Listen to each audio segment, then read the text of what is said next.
오늘 촉구를 했으니까 방송통신위원회에서 2명 추천에 대한 절차를 빨리 보내라고 저희는 다시 한번 또 행정적으로 촉구할 생각입니다. 그렇게 되면 일단 그 2명에 대해서는 각 정당이 한 명씩 추천하게 될 텐데 민주당의 경우에는 이미 뭐 공직 후보자 추천위원회가 구성되어 있기 때문에 저희들은 뭐 빨리 진행을 할 수 있을 겁니다. 그렇게 되면 8월 24일부터 시작되는 새로운 위원회 임기에 공백이 없도록 저희들이 최대한 진행을 하고 있다는 말씀드리겠고, 물론 그것도 또 대통령이 검증을 한다는 이유로 또 임명을 또 안 할 수도 있습니다. 근데 대통령이 이렇게 임기를 지나서면서 그 위원장을 지명하지 못하고 있고, 이건 사실 명백하게 얘기하면 대통령의 법률 위반 행위일 수도 있습니다. 직무유기. 이 부분에 대해서는 정치적으로 아주 윤석열 대통령이 상당한 부담을 가질 것이라고 저는 보고 있습니다. 그래서 이렇게 오늘 촉구를 하는 것이고요. 그 다음에 우리가 이제 과방위가 정상화되거나 이렇게 했을 때 상임위 차원에서도 이 문제를 따져나가겠다 이렇게 말씀드리겠습니다. 지금 장제원 위원장 이후에 지금 여야 과방위 감문도 전체가 안열리지 않습니까? 지금 이동장 사건 때문에 지금 그런 문제가 지금 부각되고 있는 것인지 아니면 언제쯤 전체 회의가 가는 거죠? 지금 이제 계속 그 전체위라기보다는 전체위뿐만 아니라 과방위를 정상화시키기 위해서 이제 얘기를 좀 진행을 하고 있는데 아직 결론에 이르지는 못했습니다. 어쨌든 지금 계속 얘기는 진행 중이다 이렇게 말씀을 드리겠습니다. 원래 나면 이제 7월 중에 전체 회의나 법안 소위 같은 것들이 진행이 될 것이고요. 결론이 안 나면은 그 방송통신위원장 뭐 언제 지명할지 모르겠지만 그게 지명이 되면 뭐 인사청문회 때나 과방위가 운영이 되는 안타까운 상황이 생길 수 있고 지금 상황은 그렇습니다. 원래 오늘 전체위가 열리기로 합의가 됐다는 얘기가 있었던 것 같은데 그게 취소된 건가요? 아니고 네네. 합의가 되면 의사 일정을 그렇게 진행하는 것으로 했는데 그 전제가 성립이 안 되면서 그 일정 자체는 당연히 할 수가 없게 되버린 거죠. 전제는 뭐였던 거죠? 뭐 여러 가지가 있습니다. 뭐 장제원 위원장이 그동안 과방위 타행에 대해서 사과, 의사 표명하는 거, 그리고 저쪽에서 자꾸 우주항공청을 뭐 7월 처리 혹은 뭐 8월 처리 이렇게 시간을 못 박아서 약속해달라 하는 것들, 그리고 저희들 입장에서는 그 KBS 수신료 문제라든지 방송 현안에 대해서 논의를 좀 신속하게 할 수 있도록 하자라는 그런 제안들, 이런 것들이 서로 얽혀 있어서 그게 정리가 정확히 안 됐습니다. 좀 정리 중입니다. 질문에 대한 답이 정확하게 안 나왔는데 사실 야당에서 쓸 수 있는 카드가 많이 없잖아요. 좀 남은 카드가 어떤 건지 좀 정확하게. 글쎄 이제 뭐 그 남은 카드가 그러니까 그 방통위원장을 지명해서 뭐 이동관 씨가 됐든 누가 됐든 지명해서 보낼 경우에는 인사청문회를 하게 되지 않겠습니까? 근데 뭐 누가 봐도 사실은 인사청문 대상도 안 되는 사람인데, 그런데 이제 장제원 위원장이 과방위 위원장으로 있기 때문에 청문회는 진행을 할 겁니다. 단독으로도. 그렇지 않습니까? 그래서 우리 야당 입장에서는 청문회를 보이콧하는 것은 그 수단이 될 수 없을 것 같고요. 당연히 인사청문회에 참여를 해야 될 것 같고, 그럴 경우에 당연히 그 과정에서 뭐그 부적격성을 드러낼 것이고, 저희들은 부적격자로 보고서가 채택되도록 노력할 겁니다. 첫 번째가 그겁니다. 그리고 두 번째로는 이제 국회에서 추천 과정이 있는 거 아니겠습니까? 국회에서 추천 과정이 있을 때 그 추천 과정을 정확히 신속하게 진행하겠다. 그래서 위원들의 공백 상태를 해소하겠다.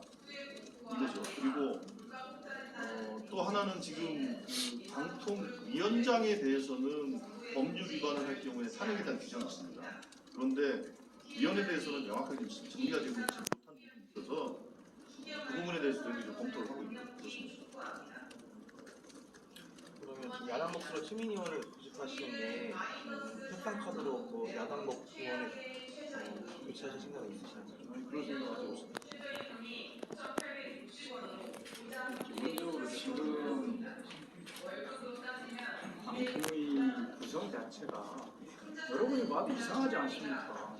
5명 체제로 운영돼야 되는 합의제를 지금 3명 가지고 기형적으로 운영하고 있는 거고, 거기서 또 하나는 수신료 비인수와 같은 이런 중차대한 문제를 말대로 졸속으로 처리하는 것뿐만 아니라 현재의 과거 판결문, 대법원의 판결문 다들 보시면 알겠지만 위법적인 요소가 상당히 있어요. 이거는 KBS에서 이미 뭐 헌법 소원도 하고 가처분 신청도 냈지만 그런 위법적인 여지가 있는 그런 사안들을 아직 완벽하지 않은 방통위원 3명 체제로 운영한다는 자체가 이게 말이 안 되는 거죠. 그러니까 정상적으로 빨리 방통위를 운영할 수 있도록 해서 그런 여러 가지 현안들에 대해서 좀 더 심도 깊게 논의하고 합의를 해서 처리해야 되는 게 방통위 설치법에 나온 설치 정신입니다. 그것을 존중하지 않는 것은 상당 부분 위법적인 요소가 있는 거예요. 그 방송통신위원회 그 위원 구성이 그 지금 여야가 지금 볼 때 야당이 다수당이기 때문에 그 이제 야당이 그 5명 중에 3인의 추천을 하고 그러니까 2인은 이제 그 여당이 추천하는 이런 구도가 되는 게 정상인 건가요? 지금 여야 어떻게 보면 의석 비율과 방통위원 어떻게 보면 저 그 지명 관련돼서 그렇게 이해하시면 될 것 같습니다. 네, 어떤 게 맞습니까? 그 여야가 2명씩 사실 추천하는 것이고 그리고 이제 위원장을 이제 대통령 임명하는 것을 그렇게 이해하면 될 것 같아요. 다만 이제 국회 추천은 이제 3명이 합니다만 어쨌든 여야가 2명 정도 추천을 하고 1명을 대통령 임명하는 위원장을 지명하는 이런 형식이기 때문에 대통령제를 채택하고 있는 우리나라의 경우에 사실은 의회 다수당이 다수를 추천한다는 것은 사실은 그런 예는 사실 없어요. 이런 예가 없기 때문에 그것도 조금 우리가 의원내각제로 바뀌는 거니까 그거는 약간 조금 과한 것이 아니냐 이런 생각을 좀 갖게 되고요. 지금 한 말씀만 더 드리겠습니다. 지금 이제 방통위가 방송 관련 현안들이 사실은 중요하게 다뤄지고 있지만 통신 관련된 현안도 매우 중요하게 다뤄져야 합니다. 예를 들면 지난번에 대한민국 국회가 세계 최초로 구글 갑질 방지법을 통과시켰습니다. 잘 아시겠죠? 그래서 갑질 행위를 할 경우에 그 갑질 행위에 대해서 사안 조사를 하게 돼 있고 사안 조사에 따라서 과징금 등 처벌을 할 수 있도록 근거가 다 되어 있습니다. 그 실제로 방통위가 이거와 관련된 구글의 갑질 행위에 대해서 예를 들면 그 제3자 결제 문제라든지 결제 수단을 자유롭게 선택하는 것에 대해서 구글이 방해를 했기 때문에 이제 그 갑질 행위가 확인이 됐고 그래서 그 부분에 대해서 조사까지 다 마친 상태예요. 그런데 이 조사가 마쳐진 상태를 그러면 위원회에 보고해서 여기에서 과징금 처분을 어떻게 할 것인가 위원회에서 의결을 해야 됩니다. 근데 이런 건 안 하고 있어요. 정작 수많은 콘텐츠 그 회사들 또 개발자들이 갖고 있는 이 고통에 대해서는 철저히 외면을 하고 있습니다. 도대체 왜 그러면 위원회 상정에 논의하지 않냐? 아니 위원회가 조금 불안전하지 않습니까? 이게 논리입니다. 그런 논리라고 한다면 KBS 수신료 문제를 밀어붙일 게 아닌 거죠. 그래서 언론 여러분들도 KBS 수신료 문제도 있지만 이렇게 구글 갑질에 대한 방통위의 사안조사가 있었고 그 사안조사에 따른 처분을 의결을 해야 되는데 처분 의결을 하면 중단돼 있다. 이 부분에 대해서 조금 관심을 가졌으면 좋겠고 이게 바로 방통위가 정상화돼야 되는 이유입니다.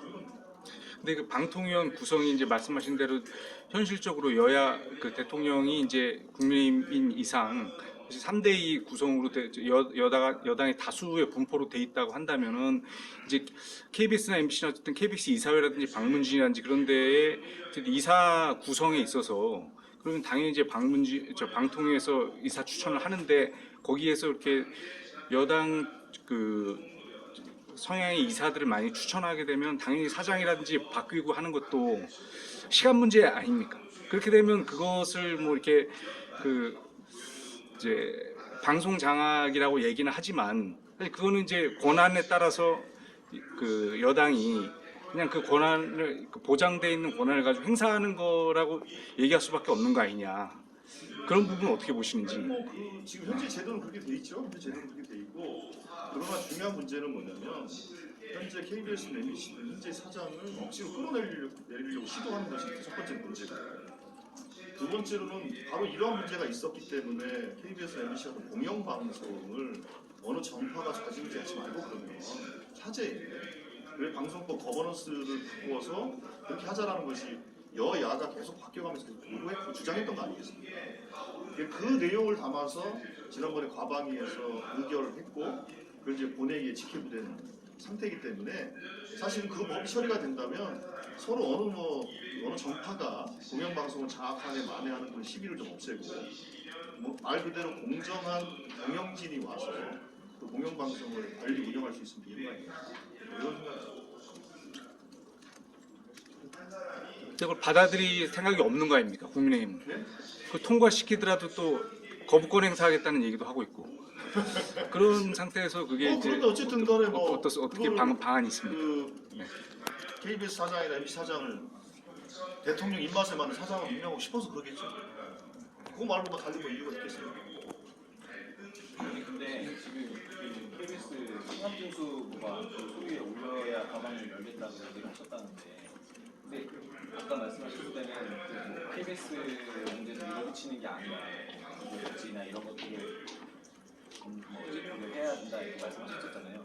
사실 그 여당이 절대 못 받는 거를 제시를 하시고 그렇게 말씀하셨을 때는 여당이 받아들이기에는 가방이 안 열자는 얘기가 바뀔 수 있는데 그건 밀어붙이는 거랑 사실 아니 근데 이제 문제는 자 위원장은 장재현 위원장입니다. 소위에서 논의를 한다 하더라도 설사 의결했다 쳐요. 그 전체회의에서 의결이 되겠어요?